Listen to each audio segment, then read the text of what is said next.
Hello traders, FX Pip Collector here. Today is Sunday, May 12th, and this is my recap of the top viewed videos from Friday. And on Friday, gold versus the dollar came in number 3, so we're going to do a quick recap. If you'd like to see my full top-down analysis on gold from Friday morning, make sure you check out the video linked at the end of this video over here. So gold definitely is kind of pulling back a little bit. For me, if anything, it's probably just a wave 4, and it may not even end up being a wave 4. It could actually be a subdivision of a bigger move up.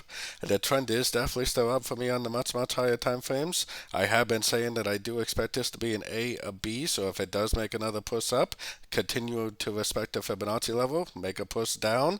That's what's going to tell me this is a 1, 2, 3, 4, 5 of C, which is a wave C of B, and that was definitely what's going to stop me from looking for longs and start looking for shorts again. But I would have to see something like this to believe that it is the end of a wave B, because I do think this right here is a crescent, and I am bullish on other dollar pairs. This could possibly actually keep pushing up to a higher fib level and maybe even go up and make new highs. So definitely pay attention to price, pay attention to your structure, and you should be able to tell whether you're looking at the end of an A, B, C, or B, or whether it really is just continuing the uptrend.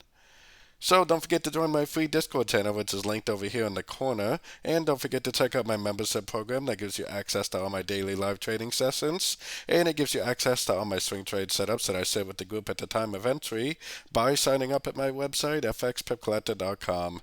As always, thank you and happy trading.